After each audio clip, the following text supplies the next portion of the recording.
Good day everyone! This is Edshel J. Dairo from BTPT Ed 3D FSMA. So for today's video, ipapakita ko sa inyo kung ano nga ba ang different levels of roasting and the types of greens. So, let's start guys! So, let's define first what is roasting. So, roasting is a heat process that turns coffee into the fragrant. It is dark brown that we know and love. So, roasting is also brings out the aroma and flavor that is locked inside the green coffee beans. And beans are stored green, a state in which they can be kept without loss of quality or taste.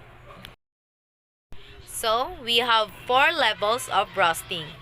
The first level of roasting is a light roast. The second is a medium roast.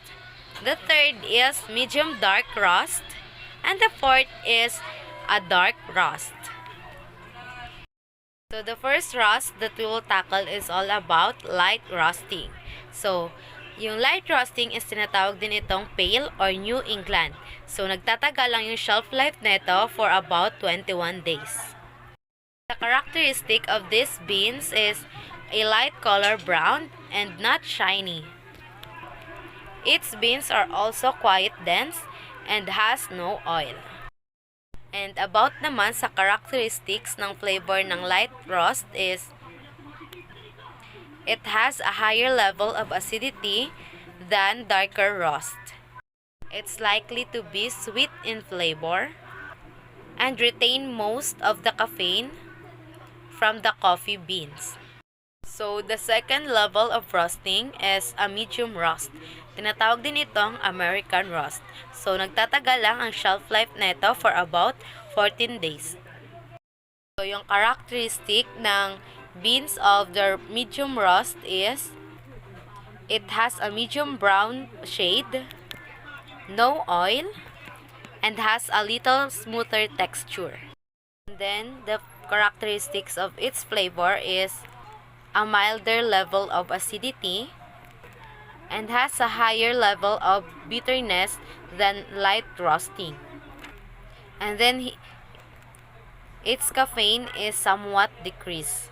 And the third level of roasting is a medium dark roast. Tinatawag din itong full or high or Viennese roast. And nagtatagal lang yung shelf life neto for about 10 days only. So, yung characteristics ng beans of the medium dark roast is it have a richer, darker color with some oil.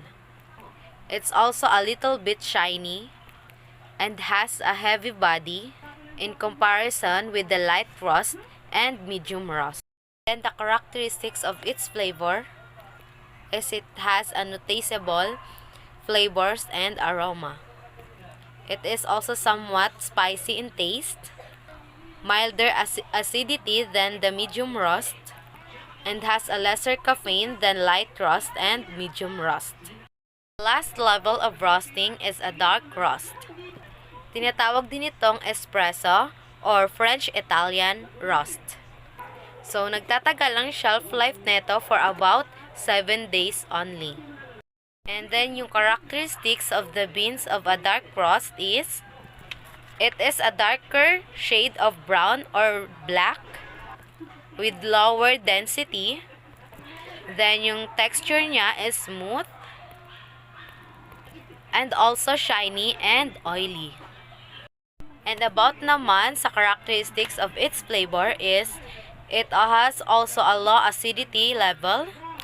It has a bitter or smoky or burnt taste and also has a higher levels of bitterness compared to the medium roast, light roast, and a medium dark roast. And then its caffeine is substantially decreased. The next topic that we will tackle is all about the types of greens. So we have 5 types of greens. First is the extra coarse grind. Second, coarse grind. Third is medium coarse grind. Fourth is a fine grind. And then the last is the extra fine grind. The first types of greens na itatakal natin is the extra coarse greens. So, ano nga ba ang extra coarse greens? So, kung titignan niyo yung picture na to is para siyang peppercorns. The best din itong gamitin for cold brew or toddies. And also perfect for lengthy submission in water. And it is most commonly used for French press coffee. So, the second type of greens is a coarse greens.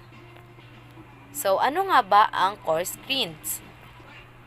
It should be the same consistency as chunky sea salt. This green size is ideal for French press brewing and often needs for about 4 minutes brew time for the perfect extraction. So, the third type of greens is a medium coarse greens. So it looks like a sand, and the size of its greens is better for cafe solo brewer or Chemex brewer. And it's required an extraction time of approximately 2 minutes for that batch. The fourth types of greens is a fine greens. So this grind is great for espresso. Of course, an espresso machine requires you to coarsen up or make fine your coffee ground. But generally speaking, finely ground coffee is a good benchmark for espresso. Then the last type of greens is an extra fine grind. So it is used for one type coffee only. It is used for Turkish coffee. So that's all for today. I hope you learned something about this video. Thank you for watching. Bye guys.